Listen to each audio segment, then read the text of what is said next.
Aujourd'hui, on est très content de recevoir Marc Duchesneau, qui est propriétaire actionnaire chez Spa Viking. Écoute, je te laisse te présenter. On va y aller comme ça. Bonjour, enchanté Guillaume, puis enchanté Mathieu. Mathieu, c'est ça. Alors, c'est ça, je m'appelle Marc Duchesneau, je suis entrepreneur depuis mon jeune âge. Je suis bien équipé pour aller très loin. Fait que, aller très loin. Ouais. Tu as commencé à quel âge à être entrepreneur? J'ai commencé à 12 ans. OK. Qu'est-ce que tu faisais à 12 ans? 12 ans, j'ai commencé une petite compagnie de terrassement, de paysagement. Je me promenais dans le secteur. J'avais 60 clients dans le secteur résidentiel que j'étais. Okay. J'avais acheté une petite remorque avec mon bicycle. Puis la fin de semaine, je coupais le gazon. OK. Puis j'ai vendu ça à l'âge de 14 ans à un compétiteur qui était déjà dans mon secteur. Puis, t'as vendu à 14 ans une business que tu avais mis sur pied à un compétiteur. Un compétiteur. Je suis curieux de savoir combien tu as vendu ça. J'ai vendu ça 42 000. 42 000 à 14 ans? 14 ans, 42 000. On parle de quelle année, là? On parle de 2001. OK, en 2 ans. Okay. Fait que j'étais dans mon secteur, j'avais accumulé des gens. Là, ça faisait 2 ans que j'y faisais. Puis il intervient une opportunité. En fait, à l'âge de 14 ans, mes parents ils ont décidé de partir. Ils ont décidé de partir. Excusez, je passe. Ils ont décidé de s'en aller dans un autre ville? Dans le sud, là, pendant 3 semaines. Ils ont décidé de partir en voyage pendant 3 semaines. Et puis, mon voisin, c'était un avocat. Et l'autre voisin à côté de moi travaillait pour Bon Matin. Il était camionneur, chauffeur d'un 52 pieds. Puis, l'avocat m'avait proposé, vu que mes parents étaient partis, de faire un gros party dans la maison. Fait que j'ai parlé avec mon voisin d'à côté aussi. On a timé qu'on vidait à la maison au complet. Puis qu'on allait travailler avec la ville de Boisbriand. En fait, je vais la spécifier dans ce temps-là. C'est en 2003. Et puis, j'ai fait un gros party, 400 personnes. Avec jusqu'à 3 heures du matin, j'ai ramassé pas loin de 800 bouteilles de bière dans le quartier. Mais il faut savoir qu'à cause que je faisais du terrassement, tout le monde me connaissait avec les piscines, tout ça. Puis l'année suivante, dans le milieu de la courant de l'année suivante, j'ai reçu un appel d'une polyvalente. Puis on m'a appelé, on m'a dit pourquoi tu n'organises pas notre après-balle pour nos jeunes? C'est dans les mains de quelqu'un présentement, mais on n'est pas sûr de tout ça. Fait que j'ai pris le relais. J'ai organisé un après-balle au-dessus de 1000 personnes. À quel âge? À l'âge de 14 ans. Toujours. Toujours 14 ans? Ouais, 14 ans. Il n'y avait pas un clash avec la légalité par rapport à l'alcool et autres? Bon, en fait, l'alcool, on vendait pas d'alcool. Les jeunes pouvaient amener de l'alcool, mais il faut savoir qu'en secondaire 5, ils ont 16, 17 ans, 18 ans. C'est sur un terrain privé. Là, je m'avais organisé avec des maires parce que là, évidemment, avec le party que j'avais fait, le premier party, j'avais rencontré le maire de Beaubriand. Là, ça savait parler. J'étais allé rencontrer le maire de Sainte-Anne-des-Plaines. J'ai acheté un terrain en copropriété avec mon père parce que j'étais jeune. J'ai acheté un terrain à Sainte-Anne-des-Plaines et j'ai développé, ça s'appelle Apréballe.com. Aujourd'hui, je ne suis plus propriétaire de cette compagnie-là. Je l'ai vendu à l'âge de 18 ans. Wow! 400 000 $. Tout qu'un intro. Puis là, c'est long. Mettons que là, on est rendu à 18 ans. C'est quoi tes projets après avoir vendu ça? Là, à 18 ans, vous comprendrez que j'avais suffisamment d'argent pour m'acheter plusieurs entreprises si je voulais. L'école ne m'intéressait plus. Donc, j'ai acheté une franchise. J'ai acheté une franchise Subway. Alors, j'ai commencé avec un restaurant. Là, j'avais autour de... Par le temps que je fasse la construction sur le boulevard Pineuf du premier restaurant, j'avais 19 ans. Ouais, 19 ans, j'étais le plus jeune franchisé au Québec de la chaîne de restaurants Subway. Wow. Puis, là, il y a des concessions à faire. Je connaissais pas vraiment la restauration. C'était pas mon créneau. Alors, j'ai aménagé dans mon restaurant, dans le sous-sol, parce que c'était beaucoup d'heures. C'était matin, jour, soir, et je voulais payer mon commerce, même s'il y avait une petite partie qui était finançable dans ce temps-là. Les banques finançaient les restaurants. Aujourd'hui, ils n'en financent plus pantoute. Fait que c'est ça, j'ai investi mon temps, une petite partie de mon argent, j'avais gagné. Puis là, j'ai compris que sur un financement de 7 ans que les banques finançaient, je pouvais m'en acheter plus. Dans une franchise Subway, c'est que tu en as un, tu peux en acheter un deuxième. Quand tu en as 2, tu peux en acheter 2. Quand tu en as 4, tu peux en acheter 4. OK. Ça se multiplie comme ça. Tu peux doubler, là. Tu peux doubler. OK. Fait que j'ai bien vite été à 2. Après ça, j'ai monté à 4. J'ai monté à 6. Je me suis arrêté à 6. C'était beaucoup d'ouvrages. Là, on parle de les années 12 pouces, 5 $ en 2006, 2007, 2008. Ouais. Pendant la COVID, j'ai réduit considérablement les restaurants Subway. Il m'en reste plus que 2. Parce que, bon, la main-d'œuvre était moins. Rendu complexe un peu. Oui, était rendu complexe. À travers ces années-là, en 2009-2010, j'ai acheté une franchise Houston Steakhouse que j'ai bâtie dans le West Island. J'ai fermé l'entreprise. J'ai fermé le restaurant parce que le marché du West Island est très, très, très, très demandant, très difficile. C'est pas un marché. De Laval, Rive-Nord. C'est très différent comme clientèle pour ce genre de restaurant-là. Ensuite, j'ai acheté en 2011, j'ai fait 2 acquisitions. J'ai acheté une autre franchise, la bannière Milsa, restaurant brésilien. Ouais. Puis j'ai acheté Sona Viking en 2011. Que j'ai fait 2 acquisitions. Sona Viking était une entreprise qui était vraiment bas de l'échec, en voulant dire la personne était très vieille. N'avait pas de réseaux sociaux. En fait, les réseaux sociaux, ça commençait peut-être, mais l'Internet était là, mais pas de site Internet. Donc, j'ai acheté une entreprise qui était vue à l'échec. C'était du bouche-à-oreille plus qu'autre chose. Oui, des clients renommés, Pierre Calpelado, Justin Trudeau, son père. C'était des clients qui étaient déjà dans cette entreprise-là lorsque j'ai acheté. Moi, ce qui m'intéresse, c'est que là, on a vu beaucoup d'étapes, beaucoup de steps, en fait. Mais ce qu'on discute souvent ici sur le podcast, c'est de voir l'image que tu avais au bout. Moi, je donne un exemple. Là, si mon image est de monter une équipe au niveau des services financiers, je la vois clairement dans ma tête. Là. Je vois le nombre de conseillers, je vois ci, je vois ça. Toi, ton image, là, pour te permettre d'avancer de business en business, c'était quoi ton image au bout? C'était quoi ton objectif, ton rêve? Là? En fait, pour avancer, tu as besoin d'un support de gens que tu peux t'entourer. Je me suis bien entouré quand j'étais jeune. Et je les ai gardés. Encore aujourd'hui, j'ai des employés qui travaillent pour moi depuis 20 ans. Donc, c'est de me trouver un support, de trouver un équilibre avec les gens, les invités, d'être la personne que je suis. C'est la personne que je suis encore aujourd'hui. Mais qu'est-ce qui a fait en sorte que tu as acheté? C'est quoi qui te drivait? Dans ce temps-là, de la restauration, parce que là, j'ai tombé dans le créneau de restauration, je connaissais tous les domaines de la restauration. Puis là, t'en manges. Puis peu importe, un échec, tu vas recommencer. Puis qu'est-ce qui a fait en sorte que tu es rentré dans l'alimentation? En fait, Subway était en pleine construction de plusieurs franchises au Québec. Puis j'ai approché Subway, puis ça a été Subway en partant. Mais est-ce que tu es un gars qui regarde plus les opportunités ou tu avais justement une vision, tu t'es dit ça va me permettre de me rendre à ma vision? C'est sûr que dans la restauration, tu peux pas penser à avoir une vision parce que tu sais pas si tu vas avoir la clientèle demain. Donc, en étant présent dans le restaurant, c'est sûr et certain que tu donnes cet avantage-là à toi-même. Tu te donnes l'opportunité de grossir, de rencontrer des gens, puis que même si tu n'es plus là, tu sais que ces gens-là vont revenir. Ouais. Tu sais, c'est d'acclimater un secteur, c'est d'acclimater, de dire, OK, on va aller voir Marc, là, tu sais. Fait que c'est sûr que mon opportunité, quand je l'ai pris, là, je pensais peu à ça. J'étais déjà acquis, tu sais. Fait de la fois, tu cherchais plus au niveau de l'opportunité d'affaires, tu l'as plus allé chercher une opportunité qui avait l'air intéressante, tu sautais dessus tout de suite. C'est ça, parce que quand que Subway il te donne une franchise, ils font des études de marché. Mm-hmm. Donc, tu sais que ton bail est garanti pendant 25 ans. Tu sais que si tu n'arrives pas, Subway vont reprendre la franchise. Il n'y en a pas de Subway qui fermait dans ce temps-là. Aujourd'hui, c'est très différent, mais dans ce temps-là, il n'avait pas.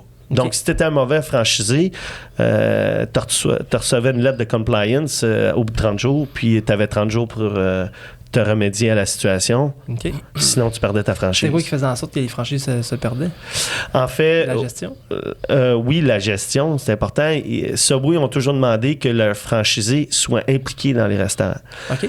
Donc, si tu étais un franchisé qui n'était pas impliqué, un partenaire, ben, ils se trouvaient assez rapidement une manière dans leurs évaluations de vouloir bien te le faire signifier que Là, avec 6 locales, avec 6 restaurants, c'était quoi l'implication que tu devais avoir à l'interne pour pas justement... En fait, on parle de tout. On parle de la comptabilité, on parle des commandes, on parle de superviseur. Tu sais, tu baignes dedans. Tu faisais du 100 heures semaine. Là, ah oui. 7 jours. 7 jours matin, jour, soir. C'est pas compliqué. Ouais. À 7 heures le matin, à 11 heures le soir. Tu étais là, tu avais un problème, tu avais un employé qui rentrait pas. Tu y allais si... tu pouvais y aller. Tu sais. OK, ouais. Avais des rencontres avec les franchiseurs qui étaient aussi impliqués. Tu avais la promotion du mois. Donc, il y avait beaucoup de gestion de caisse, gestion des prix. OK. Fallait vraiment que tu sois là. OK. Puis au niveau des... T'allais-tu encore Non. En fait, au niveau des... Fait que là, les spas, quand t'es parti dans les... excuse-moi, les saunas. Ouais. C'est-tu sauna? C'est-tu les spas aussi? En fait... C'est quoi la forme de gamme de produits? Bon, Sauna Viking est spécialisé dans les saunas secs et bains vapeur. OK. Les saunas secs, t'as les saunas extérieurs et t'as les saunas intérieurs qui fait le commercial ou le résidentiel. OK. Les bains vapeur, t'as les douches et t'as le commercial qui est les spas finlandais, les tours à condo à Montréal. Le Canadien de Montréal, c'est un client à moi. Et vous avez aussi les gyms, les YMCA, OK, ouais. les Nautilus Plus, les énergies cardio. C'est aussi des clients. OK. Parce que là, tantôt, on avait dit qu'on parlerait peut-être pas de produits trop. On voulait plus savoir c'est qui marque, mais tant qu'être rendu là, est-ce que toi, de ton côté, il y a une cible par rapport au marketing, au branding que tu fais? Est-ce qu'on vise vraiment une clientèle qui est huppée avec des prix X ou on essaie de diversifier puis d'aller vers monsieur, madame, tout le monde puis d'avoir un sauna dans la cour? Comment tu vois ça? Quand j'ai pris le relais de la compagnie en 2011, elle était à 0. Donc, c'est sûr que moi, j'ai rebâti avec la clientèle existante. Après ça, j'ai développé les saunas extérieurs. C'était pas un créneau qu'on avait. Donc, ma clientèle, c'est madame, monsieur, tout le monde. C'est les chalets, c'est les produits intérieurs. Donc, les bains vapeur, dans le temps, c'était pas à mode. On rénovait pas une cuisine, une salle de bain, puis on pensait mettre une douche de bain vapeur dans notre salle de bain aujourd'hui, qui est côté résidentiel. Aujourd'hui, on vend 500 unités par année dans les résidentiels? Dans le résidentiel, okay. De bain vapeur. OK, il y a eu comme une demande, puis j'imagine que les produits ont été développés aussi à un point que c'était vraiment intéressant à mettre dans une maison. C'était pas aussi gros, peut-être, c'est plus performant, j'imagine, comme les produits qu'il y a 20 ans. Là. C'est exactement, tu as bien raison. Les fournisseurs, aujourd'hui, on les prend 100% canadiens. On prend le produit 100% canadien pour être sûr qu'on ne dépend pas d'un autre pays. OK. Justement, par rapport aux fournisseurs, là, tes saunas sont faits en bois? Sont faits 100% au Canadien. Et quand les matériaux ont doublé, triplé pendant le COVID, comment tu as vécu les prix par rapport à tes saunas? En fait, les prix sont toujours les mêmes. Ils n'ont jamais descendu, même au moment que je vous parle. Dans le bois brut, ça a descendu de 30%. Donc, on a retrouvé les prix qu'on avait avant. Okay. Mais la demande, elle est là. Alors, c'est sûr que quand j'ai acheté Sauna Viking puis que j'ai eu ça, j'étais juste au Québec. J'étais pas pan-canadien à ce moment-là parce que je suis devenu pan-canadien tout récemment, peut-être depuis 30 jours maintenant. Je suis installé à Vancouver. Je suis 100% installé en Ontario et 100% au Québec. Ouais. En fait, la chaîne de montage a fait en sorte avec la COVID qu'il a fallu descendre à Vancouver. Parce que le bois de cèdre rouge, ce que je vends du cèdre blanc aussi, mais le bois de cèdre rouge vient de la réserve indienne de Vancouver. Donc, c'est très contrôlé. Ils ne vendent pas à n'importe qui. La demande est là. Donc, il faut que tu t'installes, il faut que tu achètes quelqu'un à Vancouver pour avoir le produit. Sinon, ils n'ouvrent pas de nouvelles portes avec des nouveaux fournisseurs. Quand tu dis la demande est là, c'est-tu parce que tu as des clients qui disent « Moi, je veux du cèdre rouge, puis arrange-toi pour l'avoir, mais moi, c'est ça que je veux ». Comment quand tu dis la demande est là? La demande est là. On a 3 catégories de blanc. 3 catégories de bois. Tu as le cèdre blanc, tu as le cèdre rouge nué et tu as le cèdre rouge. Quand le bois, l'arbre arrive, il plane ça, puis les nœuds, ils sont sur le côté.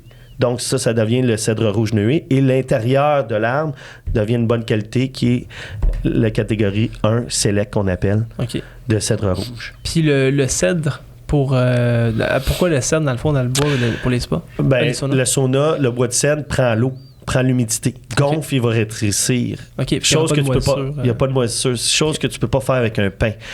Dans un sauna, il y a de la chaleur. La chaleur monte, le cèdre blanc, dans un sauna intérieur, on n'en fait pas, on fait du cèdre rouge. Parce que sinon, ça noircit au bout d'un an.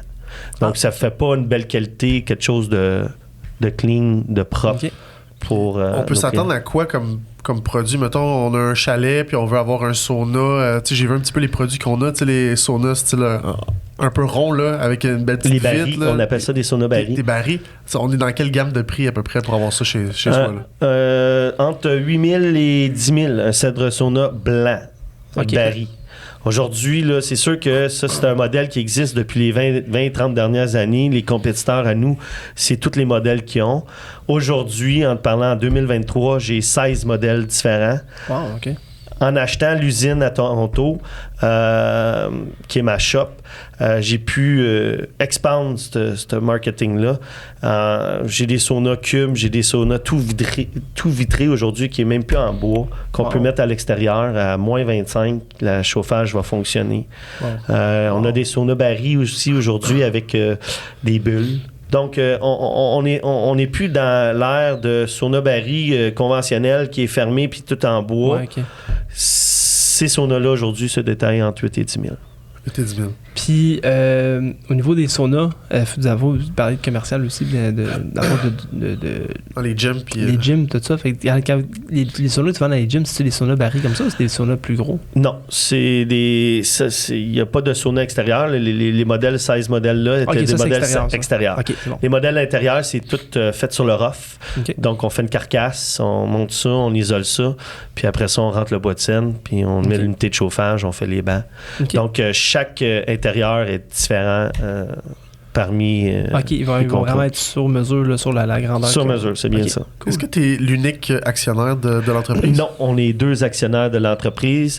En fait, c'est une entreprise père et fils, mais le père a pris sa retraite et puis on a une entente après un certain temps de se retirer. OK. Donc, c'est un partenariat qu'on a ensemble. Il voulait prendre sa retraite plus de bonne heure, mais il voulait aussi retirer de l'argent de ces produits-là. Les Subway, c'est différent. OK. Toi, tu es unique propriétaire de tes franchises Subway qui te restent, les 2 qui te restent. C'est ça. Puis ton père est encore actionnaire avec toi dans le sauna Viking. Puis l'idée, c'est qu'il décaisse tranquillement pas vite pour s'éloigner de l'entreprise vers en fait, c'est ça. Il a lui-même décaissé. C'est juste que pour continuer à vivre sur des revenus, on a signé une entente ensemble pour... Puis comment tu vois la suite pour toi? Sauna Vikings, là, ça s'en va où, là?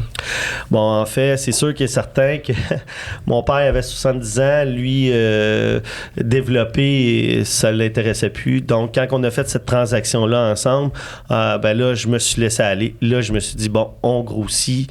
J'achète des entrepôts, j'incorpore des entrepôts dans ma business. Je vais commencer l'exportation. Donc, en 2020, quand on a décidé de prendre cette entente-là, j'ai décidé que j'allais être 100% être capable d'acheter mon produit sans penser à regarder en Chine, sans penser à aller aux États-Unis, pour exporter aux États-Unis. Donc, j'achète aucun produit à l'extérieur du Canada, c'est 100% canadien. Puis là, j'exporte.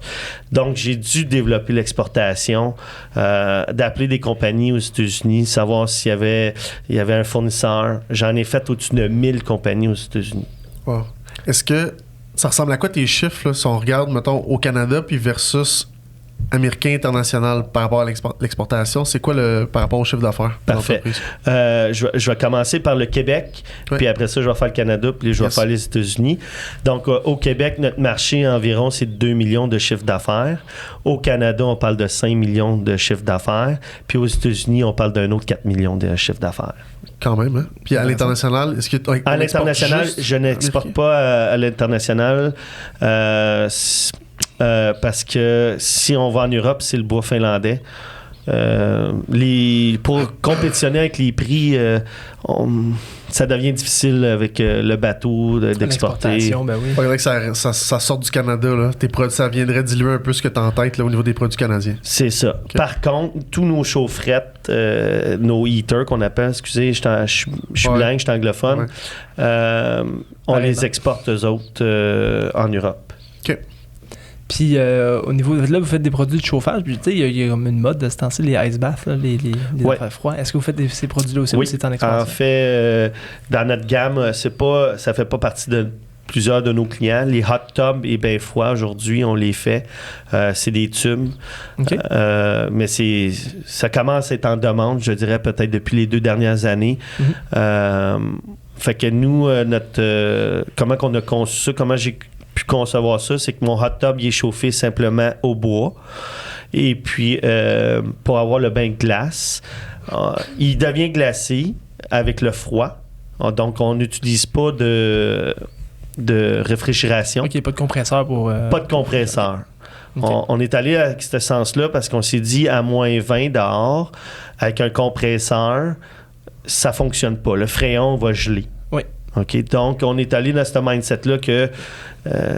puis c'est encore beaucoup meilleur d'avoir ça. Comme ça, le client peut utiliser son hot tub, son bain de glace à l'année. Okay. Et non être saisonnier. Son bain de glace, quand il fait 30 degrés dehors, comment il gère ça? Bon. Pas de compresseur? C'est ça. Bon.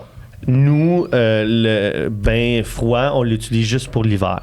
On ne l'utilise pas pour l'été, étant donné qu'on avait des saunas secs. Puis la plupart des clients qui nous achètent un hot tub, parce que c'est froid, mais le terme c'est hot tub, ils ont des saunas. Donc, c'est pas la plupart des clients qui veulent ça l'été, d'avoir ça réfrigéré pour avoir leur hot tub. Ça coûte également assez cher aussi, réfrigéré à 5 degrés quand il fait 30. Là. C'est toutes des pièces. Encore là, il faut tout le faire en bois de Seine pour que l'intempérie de l'eau. Okay. Aujourd'hui, on va acheter un spa là, qui est vraiment avec de l'eau. Il va être hivernisé avec un couvert, puis il va être hivernisé à l'intérieur avec l'uréthane. OK. Pour l'isolation. C'est un peu le même principe pour le hot tub. Fait qu'en faisant l'hiver, là, ça compliquait les choses pour le garder froid. Garder le fréon. C'est toutes des pièces. Quand c'est compliqué comme ça commence à être très compliqué pour des clients qui veulent réparer. Par rapport aux besoins. La demande n'est pas là. On est tous bien de garder pour ça. On est tous bien de garder ça, le bain basic, acheter un baril là, en métal. Puis de le mettre froid, de mettre de la glace dedans. Sans nommer de compétiteur, là, j'ai vu une pub qui est passée sur Facebook. Il y a une compagnie qui, je pense, c'est une affaire gonflable. Là, ils sont partis là-dessus. Puis tu viens rajouter. Ouais, c'est comme. C'est un ice bath gonflable, mais haut de gamme là, qui se tient bien. Là, puis ça fait la job. Là, tu fais juste. Tu set up tes affaires, tu mets de la glace, puis tu mets ton eau, puis justement, t'as pas besoin de... Je pense que la niche, elle serait pas là. Ouais, c'est ça. Je connais le compétiteur qui c'est quelqu'un de très bien connu aussi, ici dans la région de Montréal, qui a parti ce concept-là. Pour moi, c'était pas mon créneau. Je voulais vraiment rester dans les saunas secs et les bains vapeurs, tout ce qui était de bois de cèdre. Je dis pas que j'ai ouvert une compagnie l'année passée. C'est rendu qu'on fait des balcons en cèdre. Okay. Au lieu du bois traité. Plus résistant, je m'en allais là. Fait que, tu sais, c'est ça. Chacun a ses créneaux. Moi, le créneau du bois, de Seine, mes gars, ils travaillent. C'est des ébénistes. Donc, t'as quoi comme... Je m'en allais avec ma question, mais en fait, en tant qu'entrepreneur, là, qu'est-ce qui t'allume? Toi, t'es-tu un gars de start-up? T'es-tu un gars qui... Parce que là, t'as eu beaucoup de projets en peu de temps, là, t'as pas 60 ans. Non. Tu te vois où, mettons, dans 2, 5 ans, dans 10 ans? C'est sûr que certains, on parlera pas de retraite, mais je me dis qu'à 50 ans, j'ai pris ma retraite parce que j'ai tellement développé. Ouais. J'ai le contrôle aussi de l'entreprise, j'ai le contrôle des fournisseurs. Quand tu deviens top 1 au Québec, puis tu deviens top 2 au Canada, c'est pas toi qui veulent, c'est eux qui te veulent. Ouais. Ils veulent le supply. Donc, moi, comment je vois ça? D'avoir travaillé autant, je vais travailler encore, puis je vais continuer à travailler autant dévoué que je fais. v'là 1 heure, j'étais sur un chantier de construction. Je sens peut-être même l'eucalyptus. Donc, j'arrêterai pas. Ça t'allume. Ça m'allume, je carbure à ça. C'est ma profession. Tu sais, quand t'aimes ça, là, tu vas te lever le même matin à 4h30 du matin. Tu vas faire 1 heure de bureau. Puis après ça, tu vas aller commencer tes chantiers de construction. Puis que tu sois lundi de la fête de la reine, ben tu vas travailler. Peut-être pas les employés, mais tu vas travailler. On travaille autonome les deux, fait que on travaille 7 jours semaine. Si t'as pas les yeux qui brillent quand tu te lèves le matin pour aller faire ta job, il y a quelque chose qui cloche à quelque part. Faut que tu places tes Faut que tu places tes billes. De ton côté, combien t'as d'employés en ce moment? J'en ai 8. T'as 8 employés? Ça, c'est au Québec? Juste au Québec. Puis là, t'as parlé tantôt d'achat en Vancouver, les entrepôts. Y a-tu des employés qui s'occupent? C'est ça. À Vancouver, dans l'acquisition que j'ai faite, je me suis affilié avec une entreprise de Vancouver. J'ai pas fait l'achat à 100%. Je me suis affilié en échange de nos heaters, nos chaufferettes de sauna. J'y exporte à lui, puis lui, il m'exporte son bois. À Vancouver, j'ai 2 employés que je rémunère. Puis à Toronto, j'en ai 11 dans l'usine. Parfait. Donc, on a acheté une usine, c'est à Dundalk. C'est à 1h30 au nord de Toronto. C'est dans un champ. Puis on produit tout notre bois-là, toutes nos coupes pour les saunas intérieurs, les 16 modèles de sauna. Fait que le bois, il est pris à Vancouver. Ouais. Il est envoyé à Toronto, dans le nord de Toronto. Tu fais bien de m'expliquer, c'est que moi, quand j'étais au Québec pour commencer l'exportation en 2020, là, je compétitionnais contre des gens en ligne. Et puis là, quand tu vends au Québec, tu changes la TPS TVQ. Donc là, pour compétitionner, il fallait que je m'incorpore en Ontario pour enlever 2%, mais 2% sur 20 000, ça va vite. Les clients t'achètent pas. Donc, je me suis incorporé en Ontario et là, je m'incorpore à Vancouver pour avoir le bois, avoir mon usine, puis être capable d'exporter. Le marché du Québec, c'est un marché très différent. OK. Ouais, c'est le marché du Québec, on est plus taxé. Fait que on est plus taxé. Ailleurs, c'est ça. Fait que maintenant, tout part de Toronto. Mon exportation part de Toronto. Je livre à Colorado, je livre en Floride, je livre partout. Okay. On monte ça dans des crêtes, puis on exporte. Est-ce que tu as des enfants? Non, j'ai aucun enfant. T'as aucun enfant? C'est tes bébés, c'est tes business? En fait, j'ai jamais voulu d'enfant. Depuis que je suis jeune, depuis que je travaille. Donc, c'était pas quelque chose que je voulais. C'était le travail. C'était l'argent, pas du gain. Fait que c'était ça que je voulais. Continuer. Puis là, j'imagine qu'il y a eu un gain. Là, si tu as eu de l'argent pour réinvestir à ce point-là, il y a un gain qui a été fait. Rendu quand tu as le gain, tu parlais de l'appât du gain. Oui. C'est quoi après l'appât? Des investissements immobiliers. Là, en fait, c'est rendu, c'est le challenge plus que d'aller chercher un autre gain. C'est tout ça qui. Parce qu'à un moment donné, tu peux pas être. Ou tu peux pas. On va toujours dire qu'on peut être plus haut puis on peut être plus grand. Grossir la business serait de rentrer des nouvelles choses. Donc, c'est sûr que là, tu fais bien de m'en parler. J'ai commencé à faire à l'usine, on a commencé à travailler les chaises de patio extérieur en bois de cèdre.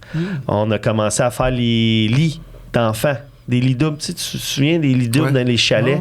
Donc, on produit des lits doubles en cèdre. En bois, là, vraiment le tronc. Donc, c'est sûr qu'on peut toujours continuer, mais à un moment donné, tu arrives à ton plafond et tu te dis, bon, qu'est-ce que je fais à mon plafond? Il y a mon challenge, là. Il y a mon challenge. Fait que c'est ça. Fait que mon challenge, c'est vraiment de développer aux États-Unis. Dans les prochaines années, c'est d'aller chercher des nouveaux clients. J'étais en train de faire breveter des chaises extérieures de patio pour les croisières, pour les hôtelleries. C'est une nouvelle chaise qui se vend, c'est en bois de recène, mais c'est couvert. Donc, on vient se couvrir la face. Tu sais, on est tanné d'avoir le soleil. Là. On est sur une chaise longue, puis on vient fermer avec un paravent. Ça serait quoi amener au dragon, ça? Ben, en fait... c'est drôle, j'avais ça en tête. T'es-tu déjà allé au dragon? Je suis jamais allé au dragon. aller au Dragon, c'est pour aller chercher des subventions. Hein. Ou du mentorat. Ben, du La mentorat. visibilité. Ouais, la visibilité, tout ça. Même si tu sors pas qu'un deal, là, t'as vraiment qui t'ont vu, là, que c'est intéressant. C'est ça. Mais avec le fil des années, je pourrais vous dire que on n'est jamais assez connus. Mais pour moi, à mon minage, je suis assez connu dans... Fait que j'ai jamais pensé à aller au Dragon, aller chercher du financement. Mais ça serait une bonne opportunité. Tu sais, tu dis, je sais où je m'enligne, là, aux États-Unis, je vais aller chercher des nouveaux clients. Justement, on parle de Dragon. Est-ce que la raison, mettons, de pas aller au Dragon, si, mettons, c'est pas pour du mentorat, c'est parce que tu sais c'est quoi, tu les as les outils en main pour le faire? C'est ça, j'ai les outils. Ouais, c'est ça. J'ai flou, là. J'ai les outils. C'est sûr que tu peux toujours avoir un investisseur qui va te faire grossir plus gros, puis développer plus gros, mais ça va bien comme ça. C'est ça. C'est la manière. Tu ne changes pas une recette gagnante. Ah oui. C'est sûr que dernièrement, avec l'inflation, les taux d'intérêt qui ont augmenté, j'avais pas de besoin d'une clientèle qui avait besoin d'un financement. C'était des gens qui avaient de l'argent. Là, aujourd'hui, j'ai signé une entente le mois passé avec Finance It. Donc, à partir du mois prochain, à partir du 1er juillet, nous allons être avec Finance It. Donc, je vais pouvoir offrir le financement sur tous mes produits en ligne. Acheter en ligne aussi. On faisait pas ça, on voulait parler aux clients. Pour bien le cadrer, bien savoir ce qu'il voulait pour que ce soit un client heureux. Un client heureux n'en donne une bouche à oreille, donne un autre client heureux. C'est très payant, client heureux. Tandis que quand tu achètes en ligne, c'est comme un essai-erreur. Hein? On achète un morceau de linge, on ne sait pas s'il va nous faire. Mais avec l'intelligence artificielle aujourd'hui, avec nos nouveaux sites, tu nous envoies une photo, puis on te rentre ton sauna, tu le vois en 3D, en 4D même. Oh wow, OK. Ouais, on voit le montage. En ligne, pour moi, ça sert plus à scale la business, parce que tu sais que le bouche-à-oreille, pour toi, il fonctionne. Tu sais qu'est-ce que tu réussis à faire au Québec. Puis là, rendu là, c'est de... Tu sais, comme tu parles d'exportation, mais il faut que tu scales le moyen de la business. Il faut que tu ailles en ligne si tu veux développer puis te faire du volume. Le bouche-à-oreille, m'en est à sa limite, là. Tu sais, je peux pas... C'est pour ça que quand j'ai décidé d'exporter, c'était du grévier que j'appelle. C'est des clients que je gérais pas. Mais là, avec le dollar, avec 30% dans la pièce, ça paraît. Quand je vous dis j'ai autant 4 millions de chiffre d'affaires qu'au Canada, 5 millions, c'est peut-être plus à cause que c'est un produit 100% canadien. Les gens n'iront pas acheter aux États-Unis. Donc, c'est sûr que le coût, les profits, les ventes sont pareilles entre ici et aux États-Unis. OK. Écoute, j'adore où est-ce qu'on s'en va. T'as-tu quelqu'un qui t'a accompagné au niveau finance? C'était ça ma question. Je m'en allais là parce qu'au début, parce que t'as quand même fait vraiment des grandes choses, en fait, très jeune. Là. T'as-tu quelqu'un qui t'a tenu par la main ou ça a vraiment été, écoute, moi, je vais me renseigner, je vais m'arranger par moi-même? Très jeune. Quand j'ai commencé très jeune mon premier restaurant, j'avais pas mon père d'à côté. Donc, c'est sûr et certain que quand j'ai commencé, j'avais tout l'argent. J'ai pris des financements avec Banque Laurentienne. Dans ce temps-là, c'était sur 7 ans. Les Subway, ils finançaient ça. Ils savaient que c'était payant, puis ils savaient qu'il y avait un retour. Donc, c'est sûr que j'ai financé, puis j'ai pu avoir de la liquidité pour acheter des restaurants street. Parce que je vous ai parlé d'un Houston, mais j'ai aussi la Poule Fumée, qui est un restaurant poulet portugais que j'en parle pas. Puis j'ai aussi eu un beefsteak, le restaurant beefsteak. Donc, c'est sûr que les restaurants street, quand je les fermais, je faisais pas faillite. Je faisais juste fermer l'entreprise, je prenais ma perte. Puis c'était déductible d'impôts. Donc, je fusionnais après ça mes compagnies. C'est toutes des arbres, là, comment qu'on fait ça. C'est une stratégie. Donc, la liquidité, j'en ai toujours eu. Les Subway ont toujours... ils ont toujours amené de la liquidité au bout de l'année. Donc, je ne me versais même pas un salaire dans les Subway parce que j'étais rendu là. Donc, la liquidité, je la prenais. Je faisais des prêts entre mes compagnies. Je chargeais des frais de gestion de 4% par année qui te donnent le droit.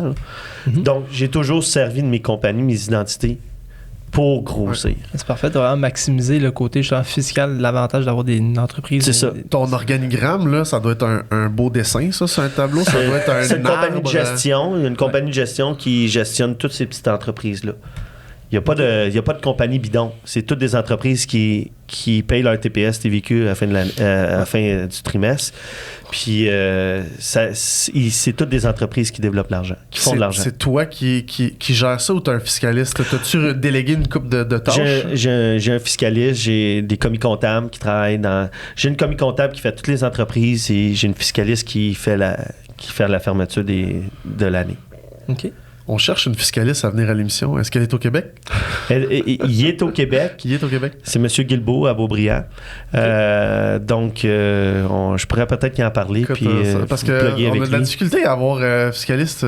Ça ne pleut pas d'ici des fiscalistes. Ouais, c'est ça. On dirait qu'ils ont disparu pendant le COVID. Tu les croises pas au couche-tard, là? Non. Fait que lui, c'est ça. Lui, il t'accompagne là-dedans, puis au niveau de l'organigramme, là, c'est d'optimiser l'avantage fiscal de qu'est-ce qu'on est capable de mettre en place en chaque entreprise, la gestion. Surtout dans les fermetures que j'ai faites, pour fusionner une compagnie, une entité, il faut que tu sois la même créneau. Donc, si tu fermes un restaurant, il faut que tu aies un restaurant pour fusionner une compagnie. Tu peux pas fusionner une compagnie qui fait haute pour le gouvernement puis la fusionner. C'est une perte non... répandue, c'était une perte qui est non acceptée. Donc, c'est sûr que moi, je me suis servi de mes restaurants pour mettre ça dans les restaurants Subway, j'avais le droit. Viking, c'est une compagnie d'ébénisterie de bois. Donc, il faudrait que, pour fusionner la compagnie, il faudrait que j'aille une autre compagnie, j'achète une autre compagnie de bois qui travaille dans le même créneau. OK. Est-ce que tu es capable de faire ça avec ce que tu es en train de faire à Vancouver? Oui. Ça va jouer là-dedans. Mais je peux pas utiliser une identité Québec Inc. pour fusionner avec Inc. Oui, c'est ça. Je pourrais la fusionner avec la compagnie de l'Ontario avec elle de Vancouver. Okay. Il y a du beau travail, là. Le fiscaliste, pour vrai, il y a du fun. Moi, ça m'excite parce que moi, j'ai une base là-dedans, mais de parler, on pourrait en parler pendant 4 heures probablement avec ton fiscaliste parce que il y a du jeu, là. C'est pas juste comme voici ce qu'il y en est, là, puis tac, tac. Il y a du travail, puis il y a du plaisir à avoir pour optimiser, là. Parce que pour fusionner, on s'entend, c'est pas un achat.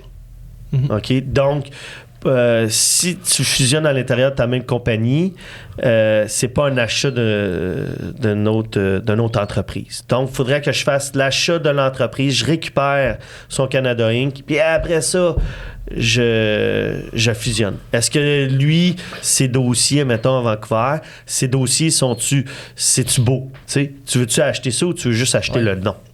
Là, quand tu achètes le nom, tu achètes le nom, puis là, tu peux fusionner avec une identité à numéro.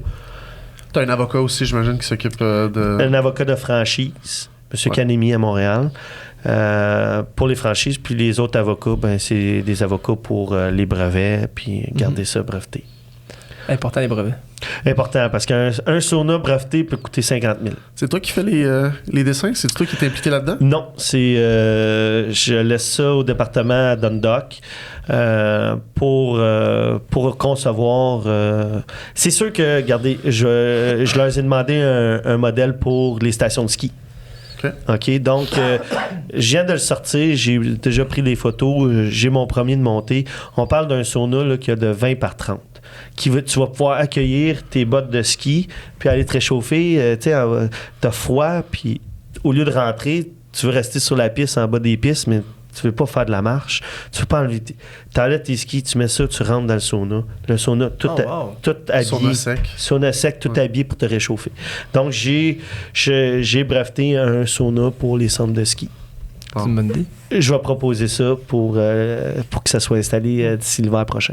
Dans les skis au parc canadien, j'imagine? Ski parc canadien. Okay. C'est sûr que, étant donné que je suis ici au Québec, c'est plus facile pour moi d'aller tu peux aller, commencer parce que tu veux pas te pitcher trop puis que ça marche pas.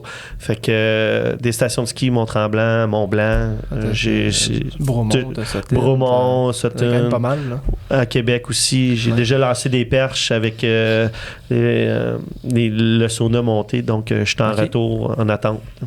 On cool. Sent que ça t'allume vraiment, ça t'excite ce type de projet-là. Tu vois ça comment par rapport, mettons, à ta retraite? Mettons qu'on regarde là, Marc à 80 ans, Y a-tu un processus où est-ce que tu vas commencer à travailler moins, voyager plus, ou est-ce que tu voyages déjà beaucoup? Comment tu... En fait, je voyage énormément. En n'ayant pas d'enfant qui était un choix pour moi, j'ai voyagé. J'ai déjà un tour du monde de fait. Wow. Prochainement, la semaine prochaine, dans 10 jours, j'achète une maison au Mexique, à Tulum. Tulum est en pleine... ouais, ça va bien. Toi. Ça se construit un aéroport qui va rouvrir, pas international, mais local. Il y a la F1 qui s'en va là l'année prochaine, en 2024. Wow. C'est une belle place à développer. Présentement, là, si on avait acheté quelque part, malgré les petites affaires qui se passent au Mexique, je pense que Tulum, c'est une bonne destination. Alors, si tu me poses la question, qu'est-ce que je veux faire plus tard? Ouais. J'aimerais bien regarder l'entreprise de Sauna Viking et garder les 2 restaurants Subway. Pour moi, la restauration, j'en fais plus. Je me limite à ces 2-là. Je ne suis pas quelqu'un qui veut grossir dans la restauration. J'imagine, excuse-moi de couper, ça doit demander quand même du temps, il faut que tu t'investisses personnellement dans les Subway. En fait, quand que j'ai vendu des restaurants, j'ai rapatrié mon monde que ça faisait 20 ans. J'ai un employé qui ça fait 22 ans qui travaille chez nous. Il travaille 5 jours semaine, il fait les soirs. Ils sont bien rémunérés aujourd'hui chez Subway. Une personne qui travaille chez Subway aujourd'hui peut gagner 27-28$ de l'heure sans ses pourboires. Sans les pourboires? Sans les pourboires. Wow. Alors là, on parle que tu parles de ça. Je suis content tu sais que... moi, j'ai un background syndical. Oui. Puis je trouve ça drôle parce que avec la vibe qu'on sent en ce moment, là, avec le fait que tu es conscient qu'il y a une bonne rémunération puis que tu veux de l'avancement pour tes employés, ça se ressent. Puis moi, j'allais à l'encontre des employeurs qui étaient pas comme toi, tu sais. Okay. Fait que je trouve ça le fun que il y en a des bons boss. Il y en a des bons... En fait, je fais souvent des vidéos, je les remercie quand ça fait 8 ans, je leur fais un petit trophée, 10 ans, 20 ans, puis je fais un live sur Facebook, puis je vais les rencontrer, puis je dis aujourd'hui, ça fait 20 ans que tu travailles chez nous, ils sont tous émus, ça les fait réaliser où ils sont, ça leur fait réaliser quel genre de patron que je suis, parce que je suis pas 100%... reconnaissant. Oui, reconnaissant. Je suis pas 100% impliqué dans les restaurants. Par contre, à tous les matins, j'appelle, puis à tous les soirs, j'appelle.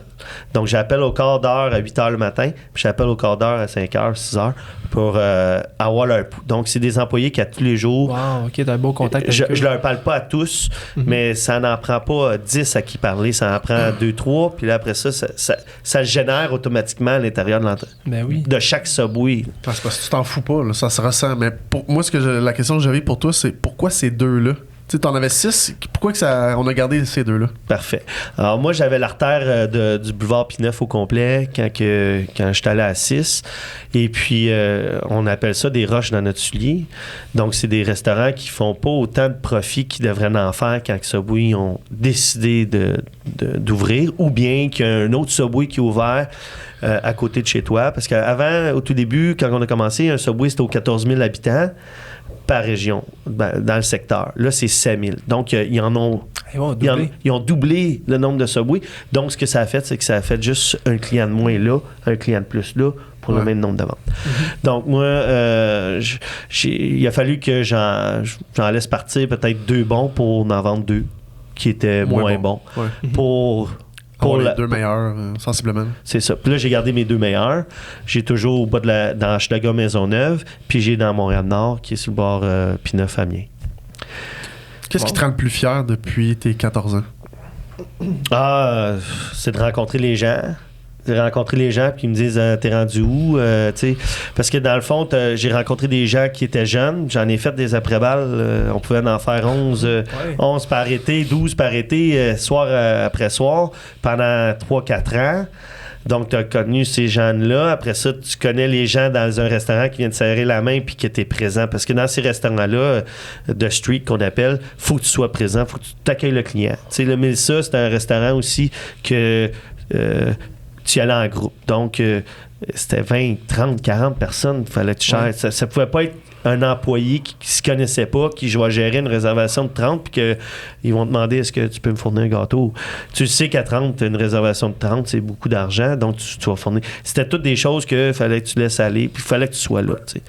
Fait que quand tu me dis, j'ai rencontré beaucoup de gens, puis c'est ça aujourd'hui qui me rend fier, c'est de rencontrer puis serrer la main, que ce soit au coin du dépanneur, que ça soit dans un mariage. Ça te gêne pas, toi? Ça me gêne pas. Dans un avion, surtout, parce que là, je voyage beaucoup à Toronto, donc je me mets toujours en classe affaires à Toronto. c'est tout le temps agréable parce que tu rencontres tout le temps des gens d'affaires. T'as un nouveau client à chaque fois que tu vas dans l'avion. C'est justement... tu fais du réseautage dans l'avion, t'en profites. C'est ça. C'est vraiment ça. Des gens d'affaires, c'est des gens d'affaires. Ah oui, qu'est-ce que tu fais? Ah, je fais des saunas. Je me traînais pas de carte. Là, on prend l'avion dans la classe économique. Tout le monde. Mais la personne dans la classe affaires veut savoir t'es qui à côté. Ouais. Donc, c'est des conversations que t'entends. Puis là, un sauna vendu, mais un sauna, tu le sais que de la classe affaires peut te rapporter. T'as-tu déjà rencontré quelqu'un qui t'a fait une chance, j'étais assis à côté de lui, il m'a rapporté telle affaire à ma business? Ça arrive régulièrement que je suis dans un avion. OK. Puis que j'étais en classe affaires, puis je réussis à vendre quelque chose. Cool. Un sauna, mais t'as-tu eu des encore plus gros deals que la personne elle veut investir ou qu'elle te plug avec quelqu'un de plus gros? T'as-tu déjà eu des histoires comme ça, des histoires à succès à l'intérieur d'un avion? J'en ai une peut-être en cours présentement. C'est tout récemment. J'étais allé à New York au mois d'avril. Le 9 avril, j'ai rencontré quelqu'un dans un restaurant le soir de ma fête. Et puis, la chimie s'est connectée automatiquement. Ils ont même resté après leur souper, puis sinon, on est arrivé après eux. Et puis, un projet d'envergure dans un vignoble en Californie, là, au Nevada. Cool. Fait que là, t'en irais dans le vin là, aussi. Là. Non. Okay. Le vignoble, ils ont une grosse bâtisse qui serait pour peut-être faire de l'assemblage aux États-Unis. Ah, ok, oui. Directement et non le produire au Canada. Fait que là, tu pourrais justement diminuer ton coût de. Oui, parce que le coût américain est beaucoup moins que le coût canadien. Par contre, ça serait peut-être l'entreposage pour exporter au Mexique. Ah, ok. Fait qu'on parlait d'international tantôt, mais on commence à peut-être sortir des États-Unis. C'est ça. Ça serait le seul pays que je pourrais aller là, dans l'Amérique du Sud. Là. Ok, ouais. Parce que l'Europe, là, comme je vous dis, là, c'est saturé. C'est le poids finlandais. Ouais, ça le coût est trop élevé. Les coûts par camion sont encore... Par train puis par camion sont beaucoup moindres que le bateau présentement. Puis surtout Sud, depuis... Y a-tu des possibilités en Amérique du Sud ou ça l'arrête pas mal au Mexique? Mais là, encore là, c'est ça. Tu vois grand, puis des fois, c'est la gestion qui fait en sorte que tu peux pas te rendre. Tu sais. Billet d'avion, tu veux te rendre au Mexique, c'est 4 heures, mais là, tu veux te rendre au Panama, mais là, il faut que tu passes par la Floride pour aller au Panama. Ça devient plus compliqué de faire affaire en Amérique du Sud. Par contre, puis tout le temps ça, là, c'est que je peux pas être partout en même temps. Ouais. Donc, je fais une collaboration avec des gens. À Toronto, si j'avais pas trouvé la personne qui allait me gérer l'usine, j'en aurais sûrement pas d'usine. Ouais. Fait que, tu sais, faut que tu trouves les bonnes personnes aux bonnes chaises, puis là, tu y vas, tu grossis. Puis moi, je trouve que dans les derniers 3 ans, on a grossi, mais on a grossi. Mais c'est cool. Mais ce que je vois puis ce que j'entends, c'est que tu as grossi parce que tu as fait des moves, parce que tu es en action. Tu es allé serrer des mains, tu es allé parler à du monde. Puis ça t'a amené que, écoute, tu as une usine, tu développes. Puis c'est comme si tantôt je te parlais de la photo, là, es-tu clair? Où est-ce que tu te vois, Marc, mettons, dans 5 ans, dans 10 ans? Puis tu as eu de la difficulté à répondre, mais j'ai l'impression que elle se clarifie à chaque fois que tu parles à quelqu'un? En fait, à chaque fois que je prends une décision de grossir la compagnie, je me dis, je me rapproche d'une retraite. Ouais. Ma conjointe, je lui dis souvent, je vais prendre ma retraite dans 4-5 ans. Mais tu sais, c'est parce que je lui dis, parce que là, un moment donné, j'arrête pas de grossir, puis un moment donné, je vais en avoir une bonne offre. Je vais en avoir une offre qui va me dire, on t'a vu. Ouais. C'est comme les restaurants, quand tu partais des restaurants, je veux pas nommer, mais des petites chaînes qui n'ont ouvert 6-7 restaurants, puis aujourd'hui, ils se sont fait acheter par le monopole au Québec de franchise de restaurants. Donc, c'est un peu le même procédé, c'est juste que moi, je suis dans le top. Donc, la personne qui va vouloir m'acheter, ça va être une personne qui aime ça. Qui aime les saunas, qui c'est un adepte, qui est prêt à aller plus loin que moi. Ça risque d'être un numéro 2 qui veut devenir numéro 1. Ça risque d'être numéro 2. En fait, tu sais, c'est sûr que j'en ai qui me cognent à la porte, me dire hey, cette division-là, c'était plus intéressé. Parce que tout ça prend de la main-d'œuvre, tout ça prend de l'expertise. Aujourd'hui, ça existe pratiquement plus. On s'arrache dans la construction. C'est pas, je vais aller offrir 45$ de l'heure ou 48$, puis fournir le cellulaire, fournir le truck. Demain matin, il peut venir me voir et me dire J'en ai eu 60 ailleurs. On s'y arrache présentement dans la construction. C'est vraiment comme ça. Un gros problème de main-d'œuvre. Dans la construction, oui. Comment tu gères ça, toi, de ton côté, par rapport au fait que tu as des employés puis que c'est difficile d'avoir une rétention? Qu'est-ce que tu as mis en place pour garder tes employés? Ce que j'ai mis en place, c'est que j'ai pris tous mes employés puis je leur ai montré à faire tout dans le business. Donc, ils n'ont plus de spécifications. Un fait ci, un fait ça. Ils savent tout faire, de A à Z. Donc, quand il y a eu le problème de main-d'œuvre, j'ai pu, bon, exemple, la COVID. La COVID, ça a fait quoi? La COVID a diminué le commercial, a fait augmenter le résidentiel. Oui. Donc, vendre 3000 saunas, mettons, 300 au Québec dans une année, quand tu en vendais 100, ben là, ça a triplé. Donc, j'ai pris mon personnel du commercial, je les ai envoyés dans le résidentiel. Et là, aujourd'hui, après COVID, le résidentiel est beaucoup, beaucoup moindre. On bâtit beaucoup moins de maisons. Je connais des gens, des contracteurs qui, eux, vendaient la maison avec un sauna à l'intérieur. J'ai accepté la soumission. Ils ont accepté la soumission. J'ai bâti le sauna, la maison. Les clés n'ont même pas été remis. Et présentement, c'est un agent immobilier qui va vendre la maison. Dans la construction neuve, je ne sais pas qu'on n'a pas de misère à vendre des maisons. Présentement, avec... Avec les taux d'intérêt, le neuf a diminué beaucoup au Québec. 30%, je pense qu'il a diminué. Oui, 30%. Mais il y a aussi le fait que le contracteur qui construisait la maison pendant la COVID, lui, il a eu des coûts plus hauts. Donc, lui, il était bien content aussi dans un sens de dire, OK, non, je la finis pas. Ouais. Je vais attendre. Il y a des maisons qui sont pas finies. Pour le prochain client qui va venir, mais bon, il peut augmenter son contrat qu'il avait signé avec une personne avant, qui a remis finalement, qui n'a pas pris, sûrement à cause des taux d'intérêt aussi. Mm-hmm. Puis, fait que là, lui, il se retrouve à se reprendre. Bon, mais là, je veux juste dire que la construction en résidentiel, c'est très mollo, là, présentement. Oui, le neuf, ouais, c'est bien. C'est depuis, je dirais, depuis le mois d'octobre l'année passée, là, ça a beaucoup descendu. Fait en ce moment, tu vises plus corpo, on vise plus d'aller chercher quand tu parlais d'aller chercher des nouveaux contrats, des nouveaux clients, t'as quoi en tête? C'est quoi l'image que t'as? Est-ce qu'on parle de clients américains, clients canadiens, corpo? En fait, ce serait de donner des franchises. Okay. Vu que je connais la franchise, ça serait de donner des franchises de sauna extérieur partout aux États-Unis à tous les gens. Parce que là, j'ai commencé, j'étais allé à New York, puis j'ai fait développement à New York, dans la région de New York, parce que le Vermont, c'est un bon... Ils ont du froid. Hein? Colorado, ils ont du froid.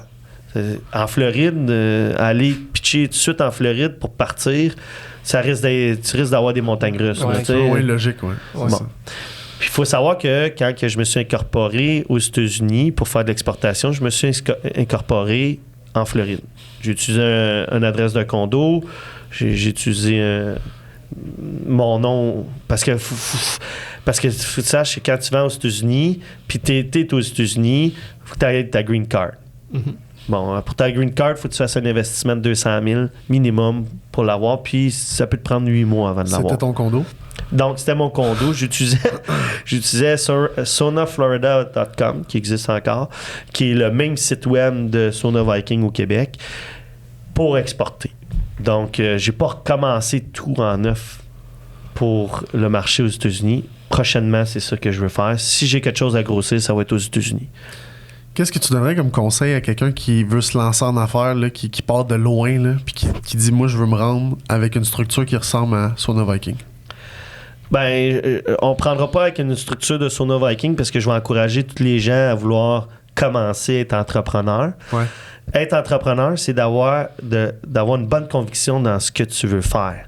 De savoir que tu t'en vas là et c'est là que tu t'en vas et pas te dévier au début. Puis ça prend pas d'argent pour faire de l'argent. On dit tout le temps, ça prend de l'argent pour faire de l'argent. C'est faux. Si tu as quelque chose de bon, puis que tu as mis petit à côté là, pour commencer, ben tu peux grossir assez rapidement. Ben, le meilleur exemple que tu as, c'est à 12 ans. Ça, à 12 ans, t'as pas 50 000 qui traînent. Là. Non. Puis t'as quand même réussi à bâtir quelque chose en 2 ans qui valait 42 000. Ouais. Oui, c'est ça. Ça, c'est la clientèle. Moi, c'est justement, j'avais rien. J'avais une tondeuse puis un weed eater. Quand tu réalises que faire quelque chose que les autres font pas, déjà là, c'est un plus-value que tu es capable d'aller chercher. Les gens, quand ils font pas quelque chose, puis toi, t'arrives et tu dis, moi, je vais le faire, c'est là que les gens, ils vont débourser, puis c'est là que tu vas avoir une croissance, puis c'est là que tu vas apprendre aussi, parce que, comme tu as fait à 12 ans, moi, c'est la seule histoire que j'ai entendue qui ressemble à la tienne. Fait qu'à 12 ans, ce que ça a fait, c'est que, ben là, ça l'a apparu. Pourquoi ça l'a apparu? C'est pas parce que t'étais chanceux. C'est parce que tu l'as travaillé. T'étais le seul à le faire. J'ai essayé quelque chose de prendre le risque de vider la maison complet pour pouvoir ouvrir après balle aujourd'hui. Si j'avais jamais fait d'événement, j'aurais pas fait. Je serais même pas rendu là aujourd'hui. Tes parents, comment est-ce qu'ils ont pris ça? En fait, moi, je les avais cachés de tout ça. C'était incognito. Ma mère est revenue. Puis je pense que c'est le lendemain, elle m'a dit Marc, t'as-tu bougé le meuble? Parce qu'on avait des tapis en haut. Puis, tu sais, après un certain temps, le meuble, il fait des trous dans le tapis. Puis, elle trouvait que c'était pas bien. C'était pas à la même place. Puis, il y en avait deux. Fait que là, c'était ses meubles de chambre. Parce que j'avais décidé vraiment de. Je voulais pas donner, genre. Fermer une place pour pas que les gens aillent puis qu'ils défoncent finalement puis que ça fait des trous dans le mur puis retirer le J-Proc. J'ai décidé que j'enlevais tout puis je mettais du plastique sur tous les tapis puis tout ça partout. Ça prenait des salles de bain, ça prenait tout ça. Puis même j'en ai fait venir dans la rue. Ça a-tu été payant, ça? Je pensais à ça, comme quand tu faisais un après-balle. J'ai eu les après-balles ou le party en tant que tel que j'avais fait. Ouais, mettons le party. Le party, ça m'avait amené 400$. C'est pas grand-chose, là. Ouais. On vendait pas d'alcool, là, mais ça m'a amené... On chargeait 4$ à l'entrée, là. OK. Fait que c'était pas... Ça m'avait pas amené grand-chose. On a eu un bris, c'était les pentures de la porte extérieure de la clôture. Qui a été réparé, puis ça avait coûté 7-10$. T'as été chanceux, dans le fond. Ça avait pas... Non, puis même les voisins, je les avais avertis. J'avais fait beaucoup d'entertainment sur mon party, puis les voisins ont même embarqué. Là, l'éclairage était... Le sombre, l'éclairage allait partout. Il y avait un U en arrière, donc il y avait plusieurs voisins, puis ils ont mis une échelle pour que les jeunes puissent profiter d'autres terrain en arrière, d'autres piscines. Wow. J'avais trop de gens. Avec 400 personnes. C'était beaucoup. T'étais très mature pour ton âge, parce que moi, à 14 ans, je jouais à Pokémon. Ben, en fait, toi, t'es entrepreneur. C'est ça. Tous les gens qui m'ont connu à cet âge-là le diraient encore. Puis, c'est ça, je l'avais dans le sang. Sans même savoir qu'est-ce que mon père, lui, quand il était jeune, comment que... Il était-tu pareil? Oui. Lui, il a géré le bar bleu à l'Université d'Ottawa. OK. Je n'étais même pas au courant de comment il s'avait rendu à avoir des concessionnaires automobiles puis ça. Fait que c'est après, en faisant ça, qu'il me l'a dit. Mais tu sais, j'ai pris un parcours comme toi quand tu étais jeune. J'ai commencé jeune. C'est inspirant. Fait que c'est ça. Puis là, quand les après-balles arrivent, c'était vraiment pareil. Là, on avait des 1000 personnes. Parce qu'il faut que tu saches que tant que la personne payait, moi, que tu viennes de cette école-là ou que tu viennes pas de l'école, que tu voulais venir faire le party, tu payais ton billet 25-30$, tu rentrais. Je t'ai pas là demander ta carte étudiante. Là, ouais. Fait que d'un soir, d'un autre soir, là, c'était comme un party rave pour certains aussi là-dedans. C'était à la Belle Étoile, un gros chapiteau dehors. Fait que c'est ça. Fait que je fait le compte, là, 1000 personnes à 25$ le billet, c'était 25 000. Fais ça, fais 11 soirs de fil parce que là, ton équipement est là. Ouais, t'as pas besoin de le remonter, démonter. Les DJ, c'est booké. Toutes les écoles de la région, ils allaient toutes te booker puis ils allaient là. J'ai commencé avec la commission scolaire de la Seigneurie des Mille-Îles. Puis là, ça, c'était la 2e année. Puis là, le mot s'est passé assez rapidement. Je pense que j'y faisais tout. C'était le fun, cette soirée-là. C'était tellement rendu... C'était gros le terrain que j'avais acheté. C'était tellement gros que j'ai pu subdiviser en 2 pour faire 2 après-balles dans le même soir, mais avec 2 contrôles différents. Wow. Fait que ça m'a aidé. Puis à un moment donné, j'ai eu un appel d'une personne qui est dans l'entertainment. Puis quelqu'un de très bien connu me dit je vais acheter ton entreprise. Fait que, parce que là, c'est sûr qu'évidemment, j'ai servi des après-balles, les jeunes, pour faire des parties pendant l'été. Là, j'avais 18 ans, donc j'allais chercher des permis d'alcool pour un soir. Là, ils me les autorisaient. Fait que là, j'allais en chercher 2 ou 3 pendant l'été. Puis là, des fois, ça me prenait 6 mois avant mon permis. Mais à cause que j'avais fait un, ils m'ont donné un pour 1 année. Puis après ça, la Régie des alcools m'ont laissé aller. C'était sûrement bien fait. La sécurité était bien faite. Okay. Tu sais, ça prend une gérance de tout ça. Là. Puis de l'avoir à 14 ans dans le premier après-balle, j'ai tout de suite compris que peu importe comment j'allais faire à 18 ans pour avoir un permis d'alcool, il faudrait que ça soit fait comme ça. Ouais. Fait que c'est ça. Fait que j'ai engendré beaucoup de revenus, de liquidités. Puis là, il faut savoir, je suis mineur encore. Là. Donc, mon père, il est tuteur de mon compte de banque. Là. Il y en a des milliers, là. Il faut en déclarer de l'impôt, là. Même si j'ai 14 ans, le père est tuteur, fait que là, faire des rapports d'impôt, les banques, j'arrivais là, c'était mon compte. Puis il regardait mon compte de banque, puis... Ah ouais? Avec la face que j'ai en ce moment, là. C'est ça. Puis là, dis-toi que je la dépensais pas, mon argent. Je suis déjà rentré dans un bar pour remercier les gens à 18 ans. J'ai rentré dans un bar, puis j'ai dit combien ça coûte ici pour avoir bar open pour tout le monde. Puis j'ai payé, je sais pas, j'ai payé 15 000 $ avec un chèque tout de suite.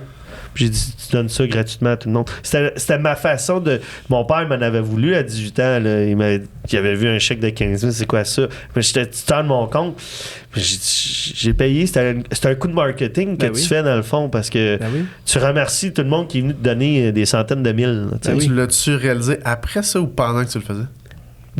Que c'était un move marketing, que c'était une pub. Tu savais que si tu payais, c'est parce que ça allait te revenir un jour. Je savais que j'allais me revenir. Les gens étaient comme rentrés dans le bar et se demandaient. Puis je l'ai pas fait juste un soir, je l'ai fait 2 soirs. Fait que le premier soir, les gens se sont parlé. Le deuxième soir, c'était full house. Là. Ils acceptaient plus personne. Parce que le premier soir, tout le monde, il l'avait annoncé que le lendemain aussi, c'était comme ça. Fait que, c'est ça. J'ai payé un bar là, pour remercier les gens. Puis là, vas-y, excuse. Non, vas-y. En fait, j'allais ailleurs, en fait. Je voulais savoir, as-tu déjà pensé faire du mentorat pour des entrepreneurs, pour des jeunes? Pour l'instant, j'ai pas le temps de faire ça. Okay. Marc le Dragon. J'ai vraiment pas... ça pourrait être bien, ça. Ça pourrait être bien. Ça pourrait être bien. T'es un gars de business, t'es un gars d'opportunité. Tu vois ce qui est... Je me suis jamais caché à dire comment que j'ai réussi. Mais j'ai tout le temps eu peur de vouloir aller l'exproprier. En fait, comment on peut dire ça? Je vais le prendre avec une personne, puis je vais l'encourager. Une personne qui vient me voir, puis qui va m'appeler avec besoin de mes services. Par contre, d'aller le courir partout, puis le divulguer, ça n'a jamais été dans mon intérêt, à moi, en pensant que j'étais déjà pas mal occupé. Okay, j'en avais déjà pas mal. Mm-hmm. Par contre, avoir ça dans un autre contexte, de dire, OK, j'ai vendu, j'ai liquidé toutes mes entreprises, ça va être une belle option pour moi. Si je me garde plus tard, peut-être écrire un livre aussi, parce que il y a beaucoup de cheminement là-dedans, il y a beaucoup de choses qui arrivent dans ces années-là. Il y a des choses qui me font penser beaucoup à Ray Jr.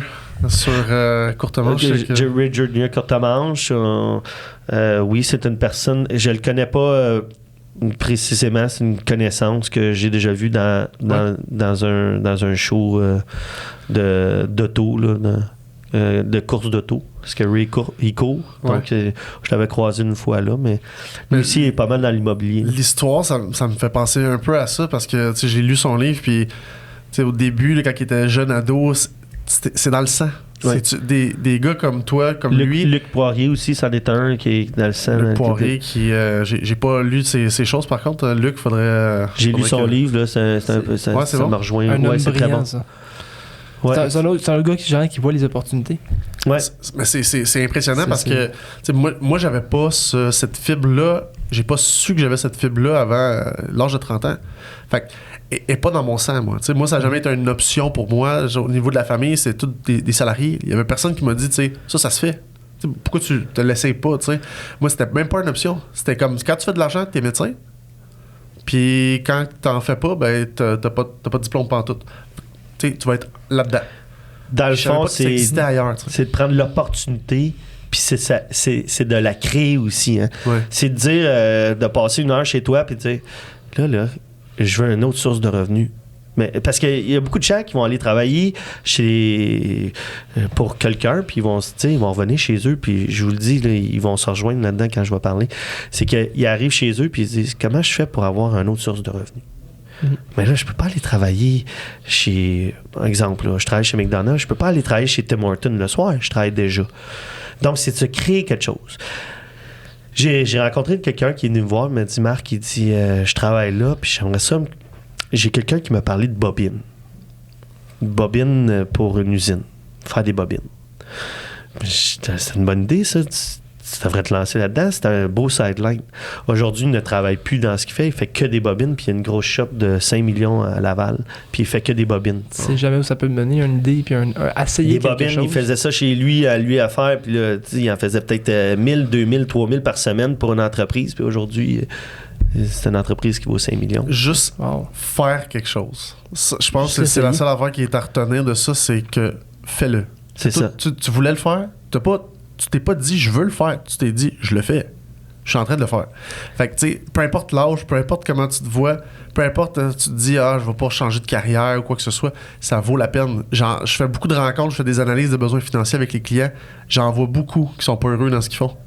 Il y a moyen que ça se crée, là. C'est la routine. C'est la routine. Ils sont habitués dans une routine puis ils ont peur de prendre le guts de do it.